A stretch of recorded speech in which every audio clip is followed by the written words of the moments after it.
3. Ya, Assalamualaikum warahmatullahi wabarakatuh. Waalaikumsalam warahmatullahi wabarakatuh. Kami dari kelompok 1 akan mempresentasikan tentang sistem operasi yang pertama, Danisa Kalkika, yang kedua Biko Acuy, yang ketiga Marcella Hudagia, yang keempat Yani Putri, Dima Nurjaima, dan keenam terakhir adalah Prayoga Mahendra, yaitu saya sendiri. Kami akan membahas tentang sistem operasi, struktur sistem operasi. Baik, yang pertama adalah sistem operasi. Pengertian sistem operasi merupakan sebuah penghubung antara pengguna dari komputer dengan perangkat keras komputer. Pengertian sistem operasi secara umum ialah pengelola seluruh sumber daya yang terdapat pada sistem komputer dan menyediakan sekumpulan layanan atau sistem calls ke pemakai sehingga memudahkan dan menyamankan penggunaan saat serta pemanfaatan sumber daya sistem komputer.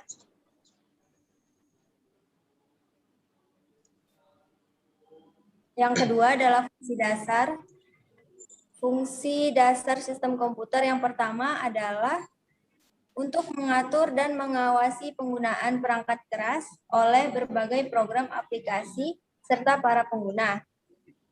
Yang kedua, sistem operasi juga disebut sebagai program pengendali yang bertujuan untuk menghindari kekeliruan atau error dan penggunaan komputer yang tidak perlu.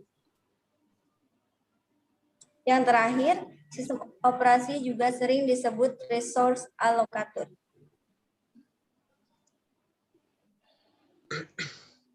Yang ketiga adalah tujuan mempelajari sistem operasi. Yang pertama, agar dapat merancang sendiri serta dapat memodifikasi sistem yang telah ada. Yang kedua, agar dapat memilih alternatif sistem operasi. Yang ketiga, memaksimalkan penggunaan sistem operasi. Dan yang terakhir, agar konsep dan teknik sistem operasi dapat diterapkan pada aplikasi-aplikasi lain.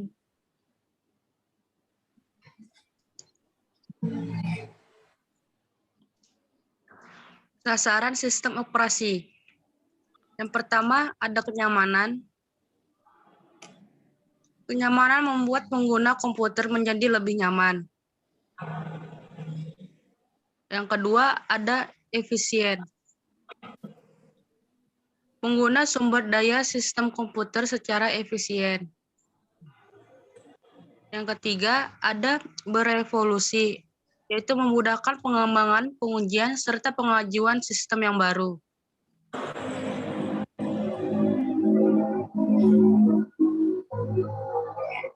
Cara sistem operasi. Yang pertama, generasi pertama, yaitu 1945 sampai 1955. Di mana merupakan awal perkembangan sistem komputasi elektronik sebagai pengganti sistem komputasi mekanik. Generasi kedua, dari 1955 sampai 1965, di mana memperkenalkan batch processing system. Generasi ketiga, 1965 sampai 1980. Perkembangan sistem operasi dikembangkan untuk melayani banyak pemakai sekaligus. Dan yang terakhir, generasi keempat, pasca 1980-an. Di mana pemakai menyadari keberadaan komputer-komputer yang saling terhubung satu sama lainnya.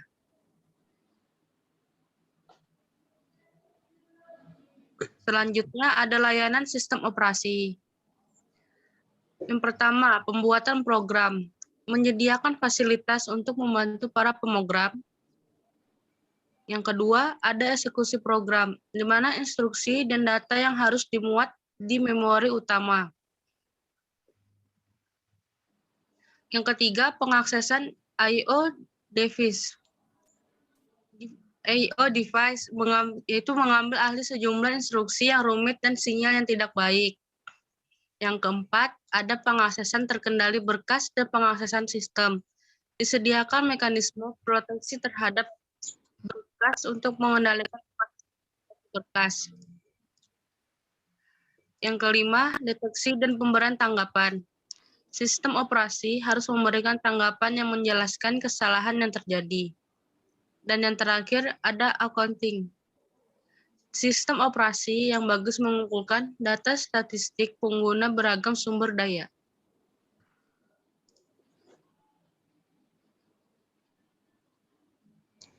Dua, struktur komputer. Struktur sebuah sistem komputer dapat dibagi menjadi 5 bagian. Yang pertama adalah sistem operasi komputer. Yang kedua, struktur I/O. Yang ketiga, struktur penyimpanan. Yang keempat, strong hierarchy. Yang kelima, proteksi perangkat keras.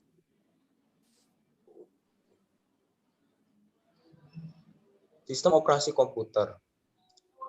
Sistem komputer multiguna terdiri dari CPU atau Central Processing Unit serta sejumlah device controller yang dihubungkan melalui bus yang menyediakan akses memori. Setiap device controller bertugas mengatur perangkat yang tertentu. Contohnya disk drive, audio device, dan video display. CPU dan device controller dapat dijalankan secara bersamaan, namun demikian diperlukan mekanisme sinkronisasi untuk mengatur akses memori.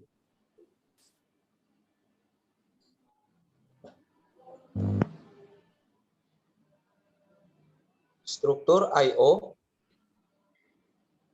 Interupsi I/O. Untuk memulai operasi I/O, CPU mengiload register yang bersesuai ke device controller. Sebaliknya, device controller memeriksa isi register untuk kemudian menentukan operasi apa yang dilakukan. Struktur DME atau Direksi Memory Access atau DME, suatu metode penanganan I/O di mana device controller langsung berhubungan dengan memori tanpa campur tangan CPU. Setelah mindset buffer pointer dan controller, untuk perangkat I/O, device controller may transfers blok data langsung menyimpan tanpa campur tangan CPU.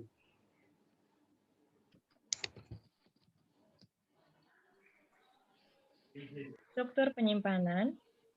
Program komputer harus berada di memori utama. Biasanya RAM. Untuk dapat dijalankan adalah satu-satunya tempat untuk penyimpanan dapat diakses secara langsung oleh proses. Idealnya program dan data secara keseluruhan dapat disimpan di dalam memori utama secara permanen. Di antaranya ada dua, yaitu yang pertama, memori utama. Memori utama dan register merupakan tempat penyimpanan yang dapat diakses secara langsung oleh prosesor. Yang kedua, magnetic disk. Magnetic disk berperan sebagai secondary store pada sistem komputer modern. Magnetic disk disusun dari piringan-piringan seperti CD. Selanjutnya ada store hierarchy.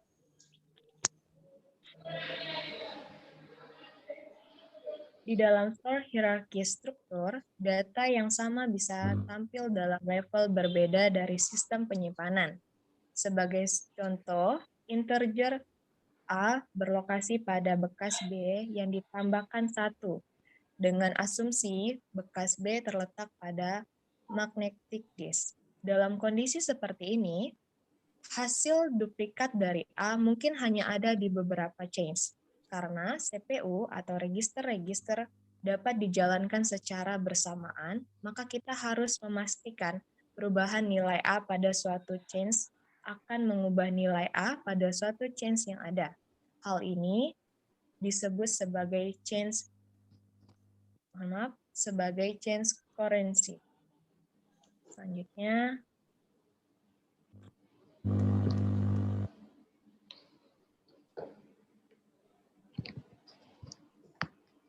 proteksi perangkat keras.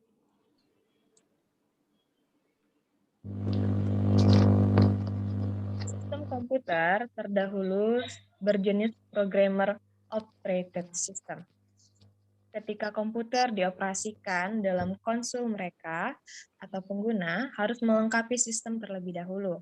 Akan tetapi, setelah sistem operasi berakhir, maka hal tersebut diambil alih oleh sistem operasi. Jika terjadi kesalahan program, perangkat keras akan meneruskan kepada sistem operasi, dan sistem operasi akan menginstruksi dan mengakhirinya. Operasi dual mode. Sistem operasi dengan cara menyediakan pendukung perangkat keras yang mengizinkan kita membedakan mode pengaksesuasian program. Mode yang kita butuhkan ada dua mode operasi sistem, yaitu mode monitor dan mode pengguna.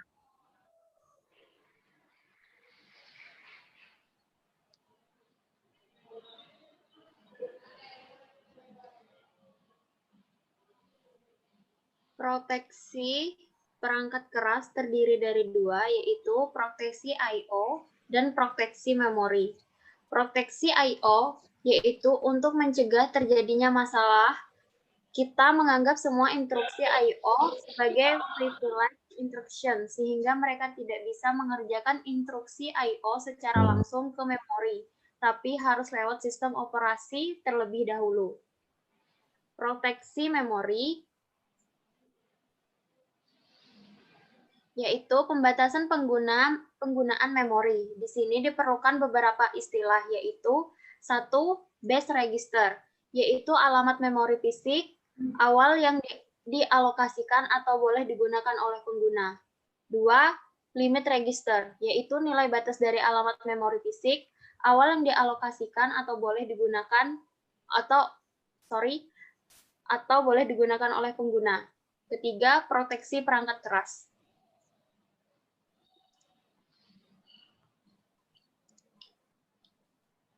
Struktur sistem operasi. Komponen-komponen sistem yaitu manajemen proses,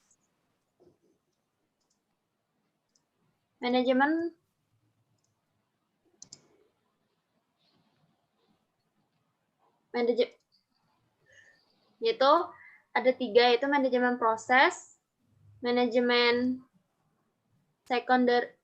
memori utama, dan manajemen secondary storage. 1. Manajemen proses. Manajemen proses terdiri dari 1. Pembuatan dan penghapusan proses pengguna dan sistem proses. 2. Menunda atau dilanjutkan proses. Dan yang ketiga, menyediakan mekanisme untuk proses sinkronisasi. Yang kedua, manajemen memori utama. 1. Menjaga track dari memori yang sedang digunakan dan siapa yang menggunakannya. 3. Memilih program yang akan di-load ke memori. 3. Mengalokasikan dan mendealokasikan ruang memori sesuai kebutuhan. 3. Manajemen secondary storage. 1. Pre-space management. 2. Alokasi penyimpanan. 3. Penjadwalan disk. Komponen-komponen sistem. Komponen-komponen sistem terdiri dari 5. 1. Manajemen sistem I/O. 2. Manajemen berkas. 3. Sistem proteksi. 4. Jaringan. 5. Command interpreter system. 1. Manajemen sistem I/O. Terdiri dari 1. Buffer menampung sementara data dari atau ke perangkat I/O. 2. Spooling, melakukan penjadwalan pemakaian I/O sistem supaya lebih efisien. 3. Menyediakan driver untuk dapat melakukan operasi rinci untuk perangkat keras I/O tertentu. 2. Manajemen berkas. Manajemen berkas terdiri dari 1. Pembuatan dan penghapusan berkas. 2. Pembuatan dan penghapusan direktori. 3. Mendukung manipulasi berkas dan direktori. 3. Sistem proteksi. Sistem proteksi terdiri dari 1. Membedakan antara pengguna yang sudah diberi izin dan yang belum. 2. Specify the control to be imposed. 3. Provide a means of enforcement. 4. Jaringan. Terdiri dari 1. Computation speed up. 2. Increased data availability. 3. Enhanced reliability. Yang kelima, command interpreter system. Sangat bervariasi dari satu sistem operasi ke sistem operasi yang lain dan disesuaikan dengan tujuan dan teknologi I/O device yang ada. Contohnya CLI, Windows, Pen-based, dan lain-lain. Layanan sistem operasi. Layanan sistem operasi terdiri dari 3 bagian, yaitu yang pertama, Research Allocator. Research Allocator yaitu mengalokasikan sumber daya ke beberapa pengguna atau job yang jalan pada saat yang bersamaan. Yang kedua, proteksi. Proteksi menjamin akses ke sistem sumber daya dikendalikan atau pengguna dikontrol aksesnya ke sistem. Dan yang ketiga, accounting. Accounting merekam kegiatan pengguna, jatah pemakaian sumber daya, atau keadilan atau kebijaksanaan. Selanjutnya, system calls.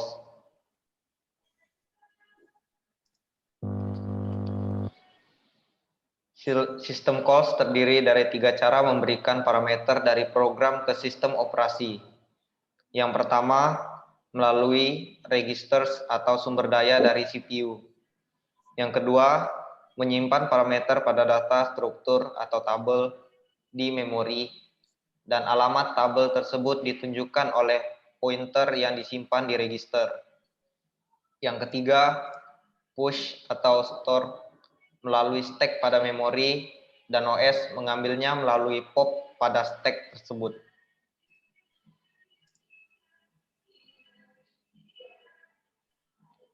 Mesin virtual. Mesin virtual merupakan sebuah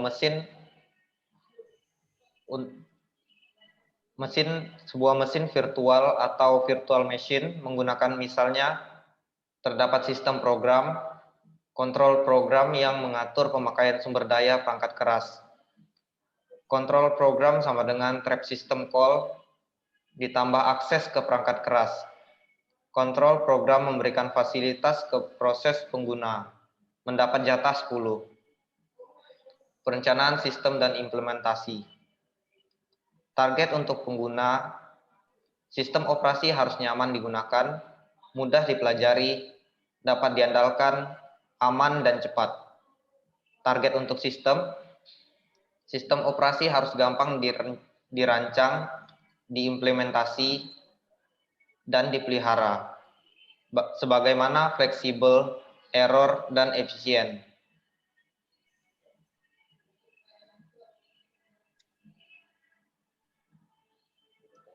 Sistem generation atau sysgen. Sistem operasi dirancang untuk dapat dijalankan di berbagai jenis mesin. Sistem harus dikonfigurasi untuk tiap komputer. Program sysgen mendapatkan informasi mengenai konfigurasi khusus dari sistem perangkat keras, yaitu booting dan bootstrap program. Ya, demikian presentasi dari kelompok kami. Kurang lebihnya mohon maaf. Assalamualaikum warahmatullahi wabarakatuh. Waalaikumsalam warahmatullahi wabarakatuh. Wabarakatuh.